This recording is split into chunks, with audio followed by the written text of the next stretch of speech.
L'avenir du FC Barcelone passe par ces jeunes joueurs formés à la Masia. Xavi Hernandez compte de plus en plus sur les jeunes talents du club, et a fait de certains d'entre eux des piliers de son équipe. Parmi eux se trouvent Gavi et Ronald Araujo, qui sont actuellement en négociation avec la direction du club catalan pour prolonger leur contrat et sceller leur avenir au sein du club. Selon les dernières informations du quotidien Sport, l'optimisme règne à Barcelone quant aux prolongations des deux jeunes talents, qui auraient donné leur parole à Xavi concernant leur envie de rester au Camp Nou. La même source ajoute que les négociations seraient plus avancées pour Gavi pour le moment, mais que la direction travaille également pour boucler le nouveau contrat du défenseur uruguayen.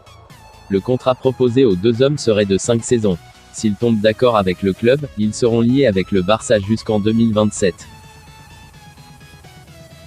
Le FC Barcelone a recruté 4 joueurs sur le mercato dernier, mais de nombreux autres visages sont attendus dès l'été prochain. Selon Mundo Deportivo, Erling Haaland est la cible principale de Joan Laporta. Mais le Barça sait que, pour pouvoir s'offrir le recrutement de l'attaquant du Borussia, il devra réduire sa masse salariale et, en outre, ne pas trop investir dans d'autres renforts. Le projet d'avenir de Barcelone implique la signature de Haaland comme attraction principale et, si possible, le recrutement de joueurs à bas coût ou de joueurs en fin de contrat qui arriveraient libres. Il y a plusieurs noms sur la table du FC Barcelone en plus de Haaland. En défense, par exemple, les dirigeants apprécient le latéral droit Azpilicueta, qui sera libre en juin 2022 et correspond donc au profil de ce que le club blaugrana recherche sur le marché. L'alternative Noussair Mazraoui de l'Ajax est également envisagée par les Catalans. Également à Stamford Bridge, le Barça suit Christensen depuis un certain temps. Le club souhaite le recrutement d'un défenseur central. Rudiger est également sur les tablettes, mais le club pense avoir plus de chances de convaincre le Danois. Son salaire, bien qu'élevé, serait similaire à celui d'autres défenseurs centraux blaugrana, donc le club pourrait se le permettre. Le FC Barcelone est également intéressé par la signature d'un arrière-gauche et l'un des candidats est José Luis Guéa de Valence. Il est sous contrat avec les Valencians jusqu'en 2023 et négocie actuellement sa prolongation, ce que le Barça tente d'empêcher. Parmi les autres options envisagées par le club pour ce poste figure Nicolas Tagliafico, Ajax, qui aurait aimé rejoindre le Camp Nou dès cet hiver, et Marcos Alonso, Chelsea, qui pourrait être recruté à un prix abordable. Alejandro Grimaldo, Benfica, est le dernier nom sur la liste des arrières-gauches. Enfin, le club est à la recherche de milieux de terrain et en a repéré 2 à Milan. Marcelo Brozovic, de l'Inter, et Franck Kessié, de l'AC Milan. Tous deux pourraient partir gratuitement cet été, puisque leur contrat expire en juin. Le Barça a déjà entamé les démarches pour faire venir l'un ou l'autre en Catalogne. Tout cela, avec l'approbation de Xavi, dit le journal catalan.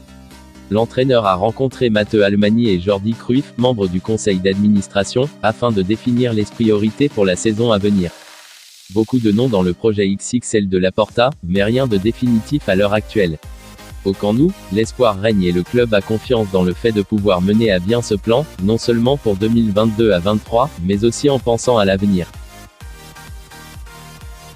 Adama Traoré, qui a rejoint le FC Barcelone sous forme de prêt en provenance des Wolverhampton Wanderers lors du mercato hivernal, a admis qu'il avait toujours eu l'intention de retourner au club qu'il a formé.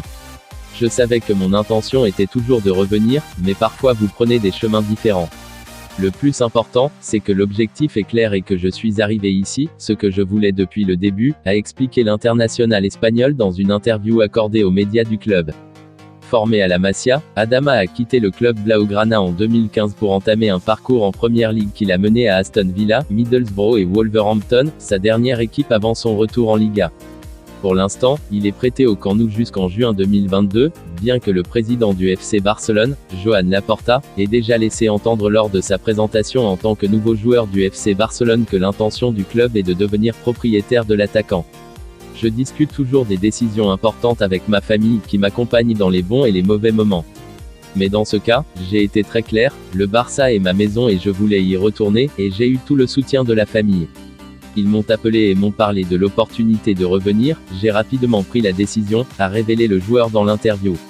Adama a fait ses débuts sous la direction de l'entraîneur argentin, Tata Martino avec l'équipe première du Barça le 23 novembre 2013 à l'âge de 17 ans et 9 mois, une date dont il se souvient encore, avec une grande joie. L'entraîneur, Tata Martino, m'a dit de rester calme et c'était incroyable.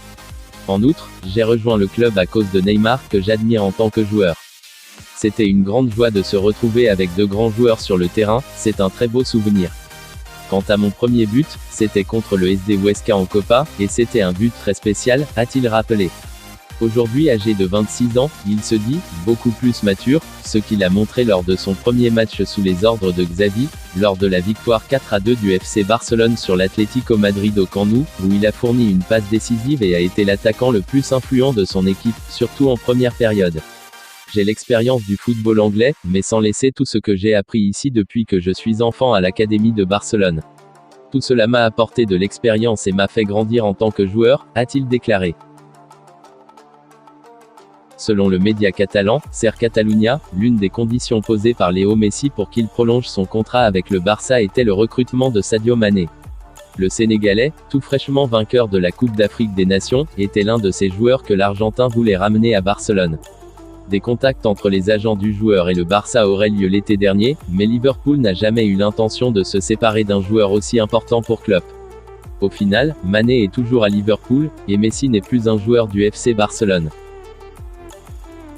Merci d'avoir regardé cette vidéo, n'hésitez pas de liker la vidéo, et de vous abonner sur cette chaîne, et activer la cloche de notification pour ne rien manquer de mes prochaines vidéos.